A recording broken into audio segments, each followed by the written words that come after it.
Muy buenos días.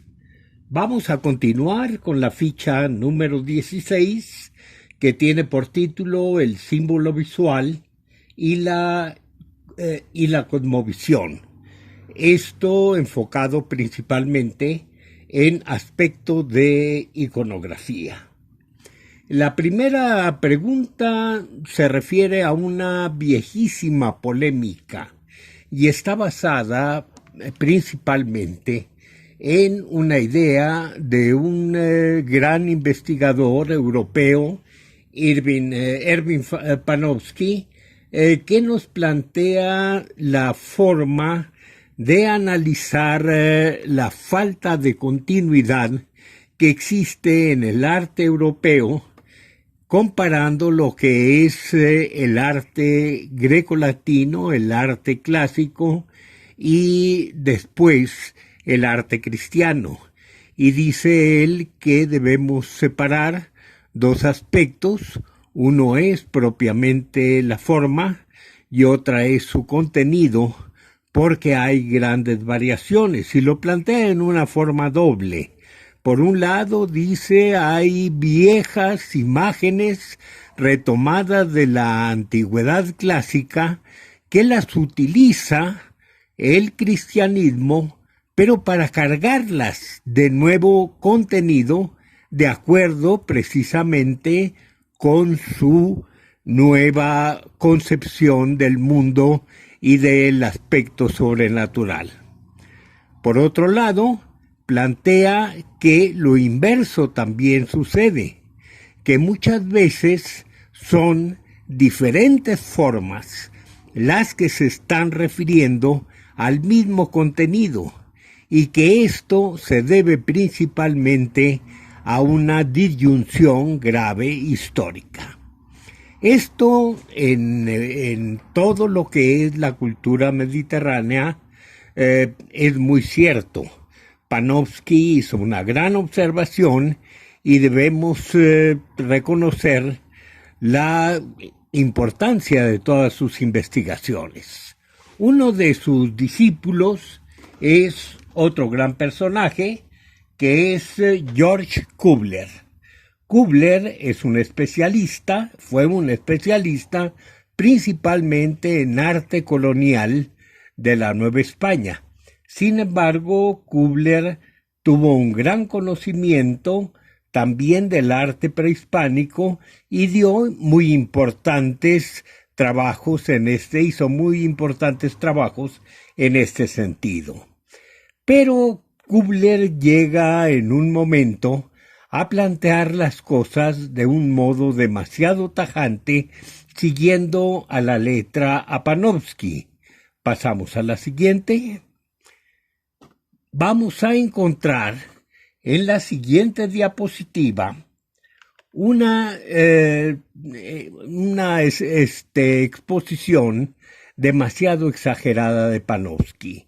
Dice, no deberíamos usar las descripciones del ritual azteca como las compiladas por Sahagún alrededor de 1550 para explicar las pinturas murales de Teotihuacán 1000 años anteriores, por el mismo motivo que no estaríamos de acuerdo en interpretar las imágenes helenísticas de Palmira usando los textos árabes sobre el ritual islámico. Vamos con calma. En primer lugar, Cuvier tiene la razón cuando nos hace ver que no es adecuado aplicar a la letra una tradición 1000 años posterior. Sin embargo, esto da pie a que se exageren las cosas y que se pretenda desconocer que hay grandes continuidades entre la tradición teotihuacana y las tradiciones que le siguieron. Por ejemplo, esto dio como pie que se negara la posibilidad de designar como Tlaloc, vamos a poner un ejemplo, al dios de la lluvia teotihuacano, diciendo que era otro dios muy diferente. Obviamente los teotihuacanos no tenemos ninguna pista de que hablaran el náhuatl, ni siquiera, y mucho menos de que usaran el nombre de Tlaloc para designar a este dios. Pero no podemos negar tampoco que es la base este dios de los dioses de la lluvia posteriores y que este dios a su vez tiene raigambre en muchos dioses anteriores. ¿Por qué? Porque hay una continuidad en Mesoamérica. El ejemplo que pone Kubler no es aplicable. Evidentemente estamos hablando de una cultura clásica, entre otras cosas, por la representación de los dioses de la religión grecolatina en la arquitectura y en la escultura y en la pintura. Cuando llegue el Islam, obviamente, ya Palmira no va a pertenecer a la misma cultura que tuvo en la antigüedad y no se van a poder interpretar con textos islámicos las figuras encontradas en Palmira. ¿Por qué entonces es esta gran diferencia? Si vamos a la siguiente lámina, encontraremos a tres de los grandes críticos de Kubler. Por un lado, Alfonso Caso, por otro, H.B. Nicholson, por otro, Gordon Willie. Y los tres, entre sus observaciones que hacen, exponen una que es muy, muy lógica. La disyunción histórica es algo que debe comprobarse. Si entre Teotihuacán y las culturas que le siguen no tenemos clara una disyunción, no hay razón suficiente para negar la continuidad.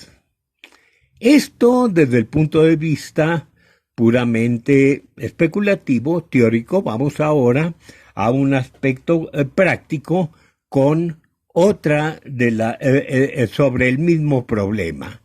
En otra lámina vamos a encontrar precisamente un trabajo, la referencia a un trabajo que hizo Leonardo López Luján para demostrar esta continuidad. ¿Cuál fue el problema?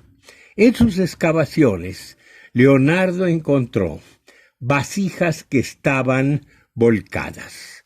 Estas vasijas volcadas parecía que derramaban algo en un plato que estaba enseguida.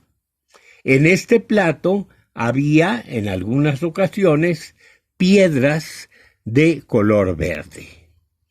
Esto, la primera vez que lo encontró, evidentemente, no lo relacionó como un patrón, hasta que encontró otra vez y otra vez y otra vez lo mismo. Entonces llamó la atención y dijo: en la colocación de estos recipientes, de estas vasijas, debe haber algún significado. Se puso a estudiar y estudió que en tiempos de la colonia, en la colonia temprana, se recogió un texto que decía que en los 4 rumbos del cosmos había 4 barreñones de agua, o sea, 4 grandes depósitos de agua. De estos depósitos, de estos grandes jarros, los tlaloques, los dioses de la lluvia, tomaban el agua, la elevaban al cielo y desde el cielo la arrojaban el líquido a los hombres. Esto servía para indicar que no era igual la calidad del agua que venía del este, del norte, del oeste o del sur. Eran aguas distintas porque provenían de depósitos distintos que tenían los dioses de la lluvia en cada uno de los rumbos. La tradición a la que me refiero de este texto, en este texto es la tradición de los nahuas. Pero si vemos otros textos, otros dibujos, otras tradiciones, vamos a encontrar la misma idea, y es una idea que evidentemente se proyecta hacia el pasado. Tendríamos en primer caso un dintel de Mitla, que es sumamente claro. Es un dintel que tiene dos planos, y en el plano superior están representados, entre rayos, precisamente 4 dioses Tlaloque. Los 4 dioses Tlaloque tienen en sus manos unos jarros, y estos jarros los están volcando hacia la tierra. Corresponde exactamente al texto de los mexicas. Entonces, si se va al mundo clásico maya, se encontrará una imagen, por ejemplo, del jaguar de Chamá, que está realizando la misma operación. Tiene una olla y esta olla la vuelca sobre el suelo. Después tenemos ya en la época del posclásico el Códice Lod. ¿Qué nos enseña el Códice Lod? La misma acción, nada más que en este caso no es un jaguar, sino un extraño batracio, un poco coludo. Los batracios no tienen cola, son anuros, pero en fin, este es un batracio que está haciendo la misma operación de volcar la olla sobre el suelo. Después tenemos un monumento de Quiriguá que nos enseña exactamente lo mismo, un vaso teotihuacano abajo, un vaso de la pirámide del Sol en Teotihuacán y un vaso clásico de Monte Albán. Las investigaciones de Leonardo siguieron adelante, en el sentido que investigó en la actualidad en oraciones religiosas y en culto de los mayas que llevaron a la misma conclusión. Actualmente hay entre los mayas una ceremonia religiosa denominada Chac Chac, en la que precisamente hay esta acción de verter el agua sobre un recipiente para estar simbolizando la lluvia, la petición de lluvia que se hace a los dioses Tlaloque. Tomen ustedes en cuenta en esta lámina las 2 líneas verticales negras que tiene en sus 4 lados esta vasija grande, la olla. Estas 2 rayas negras son precisamente la representación de la lluvia. Vamos a continuar, como dijimos, con la lámina 7, y tenemos aquí una representación de la misma idea, pero en un tepetlacali mexica. Es un tepetlacali, es una caja de piedra, en uno de cuyas caras verticales encontramos nuevamente la misma idea. Está un tlaloc que está volando, como los tlaloque que encontramos anteriormente. Este tlaloc tiene las 2 piernas, una en posición vertical, otra en posición horizontal, formando una escuadra que nos indica que va volando entre las nubes. Está ahí el símbolo precisamente de nubes. Tiene en el pecho el símbolo del oro, que al mismo tiempo nos está indicando que está en los 4 lados del cosmos. Tiene en las manos una enorme olla que vuelca hacia el suelo, pero en esta volcadura no nada más va a salir el agua, sino que se vierte con el agua un par de mazorcas de maíz, indicando la fertilidad. Entonces, son muchas las pruebas que tenemos precisamente de la continuidad de esta forma divina de producir la lluvia. Vamos a otro caso que también es muy interesante. Pasamos a la ficha 8 y tenemos aquí dos autores con una gran separación de tiempo. Por un lado tendríamos Covarrubias, que muere en 1957, y por otro Carl Taube, que nace precisamente en 1957. Es una generación de distancia. Covarrubias hizo una derivación muy, muy interesante de las viejas figuras jaguarescas, olmecas, hasta llegar a las figuras de los dioses del posclásico del agua. Dice, de la figura del jaguar va a derivar la cara de Tlaloc. Todo esto incluso sirvió para que en Chapultepec, en el nuevo Chapultepec, se hiciera una fuente que tiene bastantes caras de Tlaloc. Taube, mucho tiempo después, y pese a las grandes críticas que se hicieron a Covarrubias, retoma la idea. Covarrubias fue muy criticado principalmente porque no era profesionalmente un arqueólogo. Sin embargo, sus conocimientos de arqueología eran enormes y su afición a la arqueología otro tanto. Covarrubias fue un gran artista mexicano, pintor. Taube le da la razón en cuanto a la idea.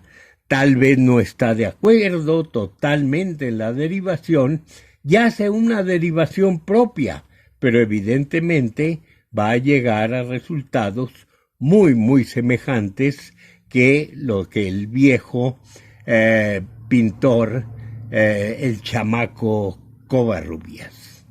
Pasamos a otro problema: la omnipresencia de la iconografía. Y regresamos, pero otra vez, con Panofsky, Erwin Panofsky, que nos da una definición de lo que es imagen. Dice: imagen son los motivos reconocidos como portadores de un significado secundario o convencional. Muy clara, muy precisa la definición de Panofsky. Pero en el contexto mesoamericano tendríamos que decir que es insuficiente, ya que se limita a un proceso meramente subjetivo que opera en la comunicación entre emisores y receptores con la intermediación de un objeto. Tenemos que pensar también cómo se crea y cómo se capta una imagen en Mesoamérica. ¿Cuál es la idea que tiene el artista y cuál es la idea que tiene el que recibe aquella obra, el que percibe, el que valora aquella obra del artista?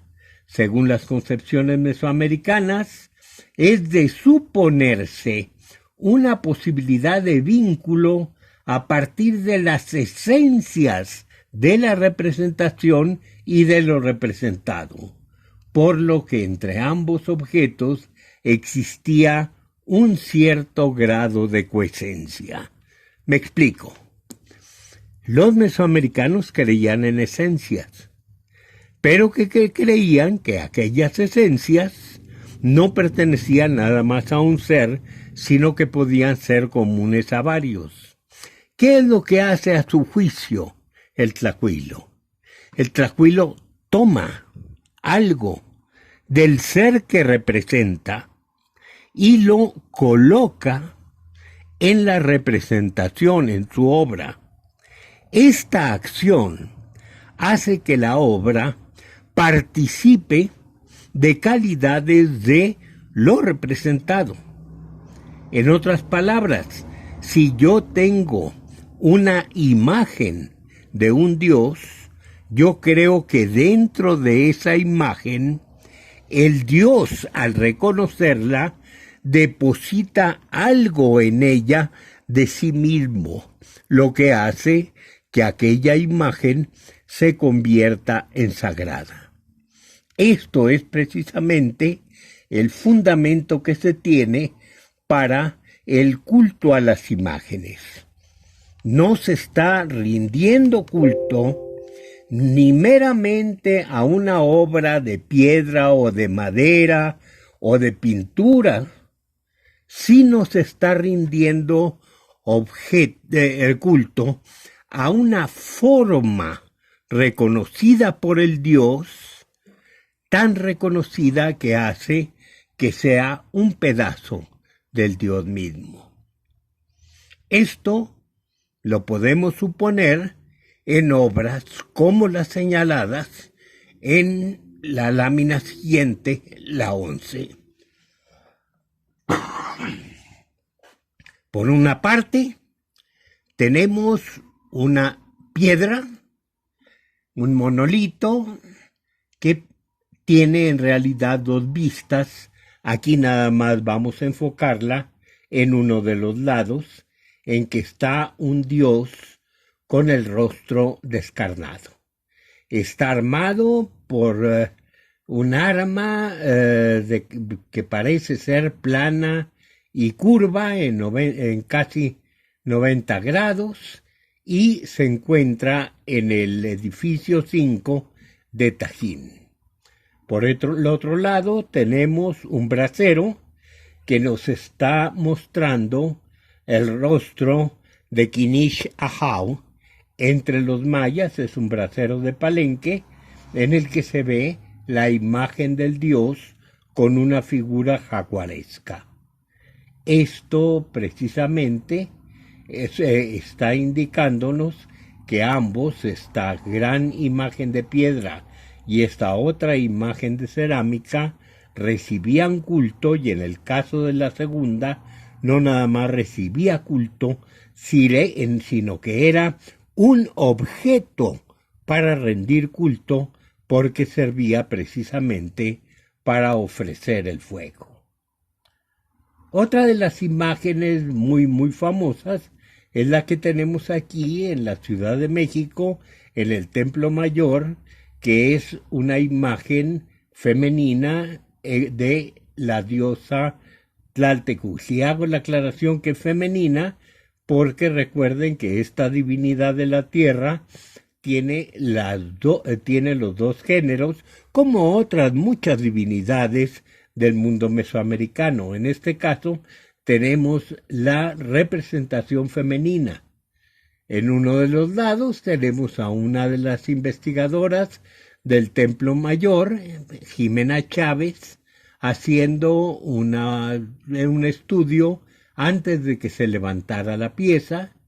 Ya se le había dado una cierta torsión, y del otro lado tenemos ya armada la pieza en su posición horizontal, sobre la cual se haría un estudio muy minucioso de los restos casi insignificantes de color, con técnicas muy avanzadas, sacarle el color a la pieza. Y esto se pudo hacer, obviamente fue un trabajo muy arduo, y los resultados están en la siguiente lámina. Esta es la apariencia actual de la pieza. A la derecha tenemos una reconstrucción. En la parte de arriba se ve esta pieza que no ha recibido propiamente color, simplemente se le ha extraído el color que tenía originalmente en todos los lugares en que se pudo conservar. Entonces, ya esta reconstrucción nos daría una idea más cercana de lo que era la piedra con la viveza original de su colorido. ¿Por qué se extrae este colorido? Precisamente porque el color en las piezas mesoamericanas es de sumo valor. es un elemento que nos lleva al significado. Pasamos a la siguiente lámina, la lámina 14. Aquí vamos a ver dos representaciones de la serpiente emplumada. Estas son ambas teotihuacanas. Por un lado tenemos una gran serpiente emplumada, de cuyas fauces van a salir elementos acuáticos y de flora y vegetación. Abajo son 5 árboles que también han sido representados como emblemas familiares. Todavía no se tiene un resultado firme de cuál es el significado de estas piezas. Pero esto lo traigo a colación porque ha dado lugar a deducciones en el sentido de que la tradición de Quetzalcóatl no es propiamente tolteca, sino muy anterior, pero no precisamente como Dios, sino como gobernante. Hay dos casos en que existe indudablemente la cabeza de la serpiente emplumada, pero está colocada en ambos casos sobre un petate, y este petate significa precisamente gobierno en la iconografía mesoamericana. Esto dio lugar a grandes debates. Yo no estaría tan de acuerdo en ubicar la figura histórica de un solo personaje, Quetzalcóatl, en Teotihuacán. Yo no estaría tan de acuerdo con esa idea, pero es muy interesante la deducción que se hace a partir de la iconografía. Siguiendo con la serpiente emplumada, pero con otro tema, vamos precisamente a este templo, que es un templo en el que se ve la serpiente emplumada en una sucesión horizontal de curso que de repente voltea hacia la izquierda y que ya forma una cabeza de 3 dimensiones. Sobre el cuerpo de la serpiente hay lo que se ha interpretado o como rostro de Tlaloc, o como un mascarón, o como un mascarón que tiene los emblemas de las diosas Zipactli. En esta última idea existimos 3 defensores, que somos Saburo Sugiyama, Leonardo López Luján y yo, que en un tiempo, hace ya muchos años, escribimos un artículo para sostener que era un mascarón de la serpiente, de la diosa primigenia, que era transportado al exterior del mundo por la serpiente emplumada. Esto como un símbolo del tiempo, y para reforzar la idea señalamos otros monumentos, como es la pirámide de los nichos de Tajín, en la cual se ha visto también que es un símbolo al tiempo, porque contando los nichos que pudiera tener esta pirámide, nos darían precisamente 365, lo que se ha identificado con un culto a los 365 días del año trópico. Aquí cortamos nuevamente para volver en unos instantes a la lámina 16.